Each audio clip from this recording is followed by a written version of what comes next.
Dalam sebuah dialog di Praha tahun 2018, Steve Bannon menceritakan bagaimana Trump menjadi POTUS, President of the United States. Dialog ini biasa saja bagi sebagian orang, tapi bagi saya, penggemar geoekonomi dan geopolitik, saya menarik stabilo warna merah atas sebuah kalimat. Kami menyamakan level playing field sehingga kami menang.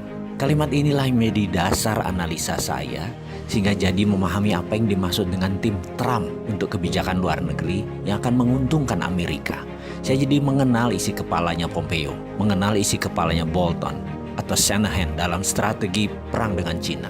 Kesimpulan, Amerika versus Cina saat ini bukan perang dagang, tapi perang ideologi. Menurut pengamat intelijen ekonomi, A.V. Temames yang berdomisili di London, hal inilah yang membuat banyak para analis salah baca, terutama analis ekonomi. Dikira Cina dan Amerika itu perang dagang biasa, perang ekonomi, hanya karena merasa sepertinya Amerika kalah dengan impor Cina yang besar masuk ke Amerika sehingga pasang tarif masuk tinggi agar barang di Cina itu mahal. Negara Amerika untung dari tarif pajak masuknya barang Cina yang ditinggikan, dan juga imbas produk hasil manufaktur di Amerika jadi bisa berjualan karena harga mereka kompetitif itu di dalam Amerika. Kalau tidak diprotek atau dilindungi dengan pajak impor yang tinggi, barang-barang Amerika jadi mahal. Mereka pilihannya adalah lebih baik pilih barang Cina. Begitu sebaliknya, dibalas Cina dengan impor masuk barang Amerika ke Cina dinaikkan.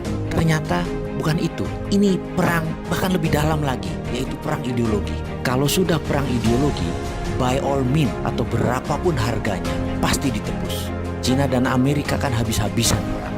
Lalu bagaimana dengan Indonesia?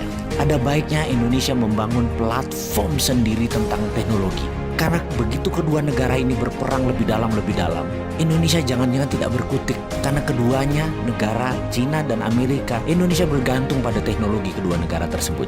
Jadi kita meniru apa yang dilakukan Cina 5 tahun terakhir, yaitu membangun swasta dengan perlindungan ketat atau protection. Misalnya, rem-rem itu dilindungi oleh pemerintah Cina. Facebook tidak boleh masuk Cina sampai rem-rem menguasai 80% pasar di Cina.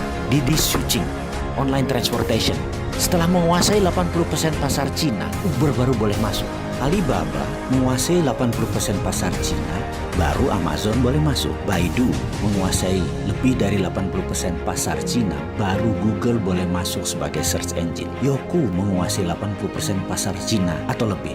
YouTube baru boleh masuk, dan masuknya pun asing tersebut sampai dibatasi sampai saat ini. Indonesia kalau mau maju, aplikasi anak negeri dilindungi terlebih dahulu. Sekarang perang dagang Cina Amerika sedang memanas. Indonesia ambil kesempatan. Anak bangsa buat fintechnya sendiri, buat Google versi Indonesianya sendiri, buat WeChat versi Indonesia sendiri, buat Facebook versi Indonesia sendiri, dan pastikan semua proyek itu diprotek oleh negara, dilindungi oleh negara. FBI asing masuk diatur, Google asing diatur, sosmed semua diatur yang dari luar negeri, dan produk Indonesia diberi fasilitas penuh kemudahan. Yakinlah 1-2 tahun ke depan anak bangsa bisa membuat dan melaksanakan proyek tersebut, sehingga pada tahun 2021 sewaktu puncaknya perang dua negara, Indonesia sudah punya semuanya. Kita tidak tergantung pada Cina dan Amerika. Saya yakin Amerika pasti akan mematikan sosmed mereka, internet mereka, satelit mereka, karena itu adalah strategi perang, battle space namanya, penaklukan ruang udara. Tapi kalau Indonesia punya semua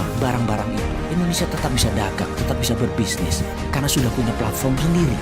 Kita tetap connect. Kemarin, beberapa saat yang lalu, 2 hari sosmed dimatikan secara lokal. Banyak netizen yang muring-muring. Apalagi kalau Cina matikan 5G. Sementara Indonesia sudah pakai 5G di tahun 2021.